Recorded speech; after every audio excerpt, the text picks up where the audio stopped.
Here at Gundam Planet, we're all about destroying. And that's why I'm reviewing S.H.Figuarts Beerus the Destroyer from Dragon Ball Super, Dragon Ball Battle of Gods, Dragon Ball Resurrection F. And it's pretty great if you like the purple cat man like I do. I guess if you've seen any of the more recent Dragon Ball stuff, if you saw Battle of Gods like 2 years ago, they introduced Beerus as a new character. And if you're like me and you've seen every single Dragon Ball movie, then you thought like maybe that one wouldn't be like hot fire, and then you saw it and you were like, oh my god, how did they do this? Because like, let's be honest, not all the Dragon Ball movies are good. Did you see Bio Broly? Did you like Bio Broly? If you've answered yes to this question, please close this video and log off the internet immediately. But I think Beerus as a character is just like fantastic. I love that they were able to introduce someone new into like pre-existing Dragon Ball canon and make him like tough and funny and likable and like super interesting. So that's great. His figure is definitely tough and likable, but it's not super interesting, but it is a really good likeness of the character. So what you get here, obviously, you have like yelling face, and you get two open hands. Here's the the box. You get yawning face, which is good. You get just like stern Catman face, and a series of other hands I'll get into in a second when we get a little bit closer. But what's interesting about this toy to me is that after the Awakening Goku, that was the first non-Tamashii Web Dragon Ball figure that they had released since like 2010 or something like that. There was only like 3. It was like Piccolo, Gohan, Goku were the only non-web shop ones, and then they had the Awakening Goku, big, retail release in Japan, big deal. And Beerus is actually not a web shop release either. And they're continuing this like new line of non-web shop ones with these. The boxes just look fantastic. This one is a little beat up, that's why I took this one. But like, I love that they changed the whole style up. The color looks great. The window box looks great, and really it does a good job. Like the colors on the figure look fantastic. So let's just get a little bit closer, and I'll just go over some brief points about this guy, and you can maybe decide if you want to get him or not, which you should, because it's already pretty cool. All right, so this is what you get right out of the box. The first thing you're gonna do is pull the tail out. Here's the tail. It's got a little peg hole in his back there, and it literally just pegs in like that. It's on a ball joint. It swivels around. You can't it's a little like malleable here, but you can't really do too much with it. It moves all around there.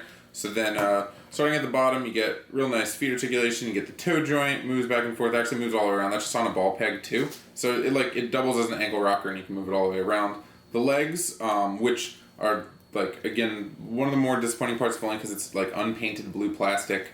They're really ugly from behind. They have this weird gap here, but that's because you can move them all the way up, and then you can also, they're double jointed, so you get a really crazy range of motion out of the legs. So the knee in here looks weird too, but if you get them in the right pose, you're not going to see it, and they do move really well. Hips move all the way around, which is good. He's got a little bit of you can kind of crunch him in there. That's not too bad. It's got kind of a half ab crunch, I guess. This thing is a little annoying. It's definitely going to get away. The some poses, if only because it just kind of sits there. There's nothing you can do about it. Not really a big deal. Arms are pretty standard. You get a bicep swiv. You get double jointed elbows. And then the hands are just normal Figuarts hand pegs like everything else. Got the ball in there. Real easy to swap. So you got the closed fists that come with him right there. We got the open palms, which again, you just snap them right in. Not really a big deal. There you go. 2 open palms, and then 2 weird, as if he's supposed to hold an accessory he doesn't come with. I don't know if he's supposed to hold Whis' staff or when Whis comes out over the summer, but he doesn't come with anything to hold, but he comes with hands that would imply he's supposed to hold something. I don't know. Whatever. And then the last one is this, I don't really know how to explain this particular hand. It's definitely, it's a right hand piece, and on the box, and I guess you can either pose him as if he's about to crush you like this, he's doing a power move, or he's just yawning if you tilt it this way. So it works well with the included yawning head. So then the other thing too is that, I guess this is my one sort of complaint, is that the heads are a little hard to change, if only because you need to have, if you have Figuarts Piccolo, this ball straight up into the head, and if you don't get it quite right, alright, I got it there, it kind of moves out of the way, and it's a little bit of a pain. There you go, there's the yawning face. That looks good. So he's got normal, stern face, yawning face, and then the last head is just kind of like a sort of angry. But you know, all in all, not a crazy amount of accessories, but definitely enough that you can get a good enough range of expressions and dynamic poses, and he'll, you know, fit really well in there with your rest of your display. So not too bad.